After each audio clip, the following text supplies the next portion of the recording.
قربانی میں حضور صلی اللہ تعالی علیہ وسلم کا معمول۔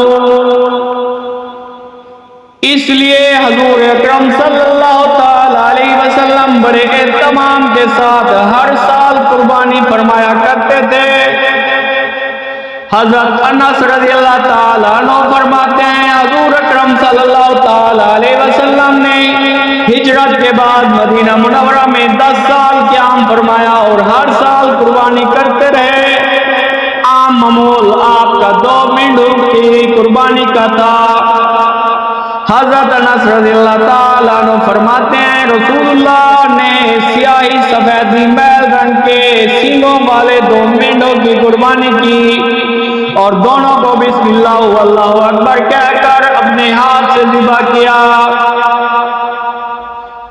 بہتر یہ ہے کہ آدمی اپنی قربانی اپنے ہاتھ سے کرے یا کم سے کم سامنے کھڑا رہے۔ حضرت جابر رضی اللہ تعالیٰ عنہ فرماتے ہیں رسول اللہ صلی اللہ تعالیٰ علیہ وسلم نے قربانی کے دن سیاہی سفیدی میل سینگوں والے 2 خصی مینڈوں کی قربانی کی۔ حضور کی امت کے ساتھ شفقت، حضور کریم نبی صلی اللہ تعالی علیہ وسلم کی اپنی امت کے ساتھ شفقت و محبت کو دیکھیے۔ کسی موقع پر آپ نے اپنی امت کو فراموش نہیں کیا، قربانی کے موقع پر بھی آپ نے امت کو یاد فرمایا۔ ایک موقع پر آپ نے قربانی کی اور اس طرح نیت کی اے اللہ یہ قربانی میری طرف سے اور میری امت کے ان غربا کی طرف سے ہے جو قربانی نہیں کر سکتے۔ واللہ قربان جائیے حضور کی امت کے ساتھ اس والانہ شفقت پر کہ آپ نے اس موقع پر بھی امت کو نہیں بھولا۔ امت پر بھی ضروری ہے کہ جن کو اللہ نے وسعت دی ہے وہ اپنے نبی فدا ابی و امی کی طرف سے بھی قربانی کرے۔ عید الاضحیٰ میں نماز عید کے بعد قربانی۔ عید الاضحیٰ کے دن سب سے پہلا عمل اللہ نے نماز کو رکھا، لہذا پہلے عید کی نماز پڑھی جائے پھر قربانی کی جائے۔ جن لوگوں پر عید کی نماز واجب ہے وہ اگر نماز سے پہلے قربانی کریں گے تو قربانی ادا نہ ہوگی۔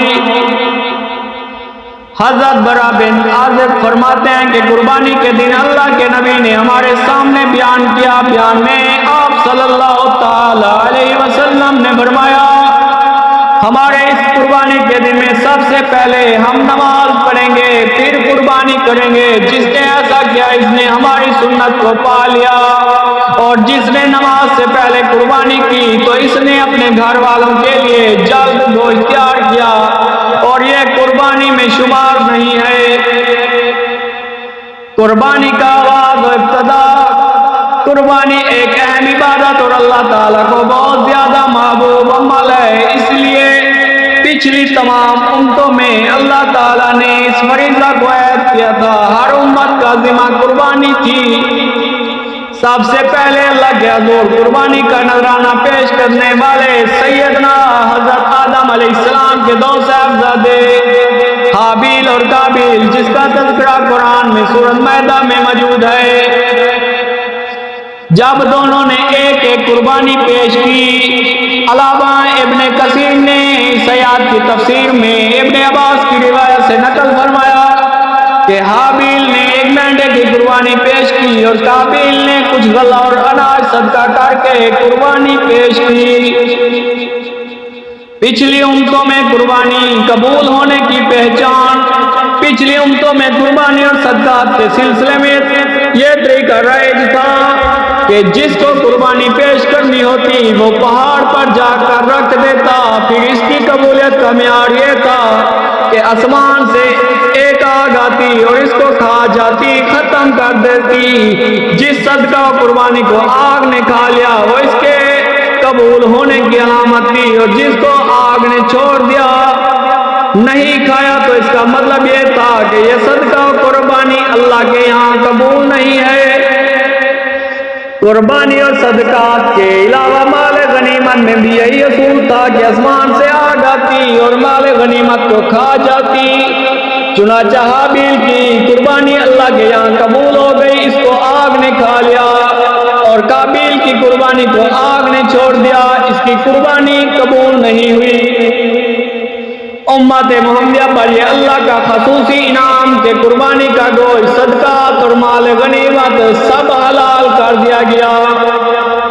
حضور صلی اللہ تعالی علیہ وسلم اپنے خصوصیات بیان کرتے ہوئے فرماتے ہیں، میرے لیے مال غنیمت حلال کر دیا گیا، قربانی صرف اللہ کے نام پر ہو۔ قربانی اسلام سے پہلے بھی ہوتی تھی، دنیا کی قومیں اپنے طور پر قربانی کرتی تھیں اور آج بھی بہت ساری قومیں قربانی کرتی ہیں، لیکن وہ قربانی بتوں کے نام پر، آباء و اجداد کے نام پر اور غیر اللہ کے نام پر، پتہ نہیں کس کس کے نام پر چڑھاوے چڑھاتے ہیں۔ مگر اسلام نے اپنے پیروں کو پابند کیا کہ وہ قربانی سوائے اللہ کے اور اللہ کے کوئی کسی کے نام پر نہ کریں۔ فرمایا فَصَلِّ لِرَبِّكَ وَانْحَرْ، آپ کی نماز صرف آپ کے رب کے لیے ہو، آپ کی قربانی صرف آپ کے رب کے لیے ہو، آپ کا ہر عمل سوائے اللہ کے اور کسی کے لیے نہ ہو اور کسی جذبہ سے نہ ہو، ہر عمل اپنا پورا رخ صرف اللہ کی طرف ہو۔ آپ جب قربانی کر رہے ہوں اور کوئی عمل کر رہے ہوں تو آپ کا دل پکار کر یہ کہہ رہا ہو، اندر کی کیفیت یہ بن رہی ہو کہ میری نماز، میری قربانی، میرا مرنا اور میرا جینا صرف اللہ کے لیے ہے جو جہانوں کا پالنہار ہے۔ قربانی کی عظیم الشان تاریخ الغرض قربانی ہر امت میں ہوتی چلی آ رہی ہے، لیکن کسی کی قربانی کو وہ عظمت و اہمیت اور وسعت و ہمگیری حاصل نہیں ہوئی جو سیدنا حضرت ابراہیم علیہ السلام کی عظیم الشان قربانی کو حاصل ہوئی۔ ہمارے پیارے نبی صلی اللہ تعالی علیہ وسلم کے جد امجد سیدنا ابراہیم علیہ السلام کو اللہ تعالیٰ نے کئی امتحانات سے گزارا، کئی کٹھن اور مشکل گھاٹیوں سے پار ہونا پڑا، کیونکہ وہ جن کے رتبے ہیں ان سوا ان کے مشکل ہے سوا۔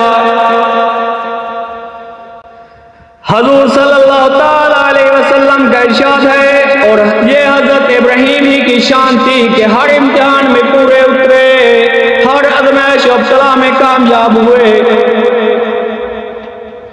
حضرت ابراہیم علیہ السلام کا پہلا امتحان اور کامیابی، سیدنا ابراہیم علیہ السلام نے آنکھیں کھولی ایسا گھرانہ میں جو گھرانہ بت فروش تھا اور وہ خود بھی بت کی پوجا کرتے تھے، پوری قوم بتوں کی پوجا میں لگی ہوئی تھی اور وہ ستاروں کو بھی پوجتے تھے۔ آپ کا باپ آزر اس سوسائٹی کا بڑا بت گرا اور بت فروش تھا۔ یہ اللہ کی طرف پہلی آزمائش کے آیا۔ ابراہیم علیہ السلام گھرانے کے ماحول میں ڈھل کر باپ کی اطاعت و پیروی کرتے ہیں یا ہماری پیروی کرتے ہیں، چنانچہ آپ علیہ السلام نے اپنے باپ کے سامنے بھی ڈنکے کی چوٹ پر توحید کی دعوت پیش کی۔ قرآن مجید میں آتا ہے، جب ابراہیم علیہ السلام نے اپنے باپ سے کہا، ابا جان آپ ایسی چیزوں کو کیوں پوجتے ہیں جو نہ سنتی ہیں اور نہ دیکھتی ہیں، نہ آپ کے کام آ سکتی ہیں؟ باپ بڑے غصہ غضب کے بھڑک اٹھے اور کہنے لگا، ابراہیم کیا تو میرے معبود سے پھر گیا؟ یاد رکھ اگر تو اس سے باز نہ آیا تو میں تجھے سنسار کر دوں گا، اور اگر سلامتی چاہتا ہے تو مجھ سے الگ ہو جا۔ چنانچہ پورا گھرانہ کو اللہ تعالیٰ کی نسبت پر یہ کہتے ہوئے چھوڑ دیا، آپ پر سلام ہو ابا جان، میں اپنے رب سے آپ کے لیے استغفار کرتا رہوں گا کیونکہ وہ مجھ پر بڑا مہربان ہے۔ امید کرتے ہیں آج کی ویڈیو آپ کو پسند آئی ہوگی۔ حضرت ابراہیم علیہ السلام کی اگلے امتحانوں کے لیے آپ اگلی ویڈیو کا انتظار کریں اور ہمیں دیں اجازت۔ ویڈیو پسند ہے ویڈیو کو لائک کریں، کمنٹ میں اپنی رائے کا اظہار کریں، اگر چینل پر نہ تو چینل کو سبسکرائب کریں اور بیل آئکن پریس کریں، اور ہمیں اپنی دعاؤں اور نیک تمناؤں میں یاد رکھیں۔ آپ کا اپنا چینل سیال ناصر، جزاک اللہ۔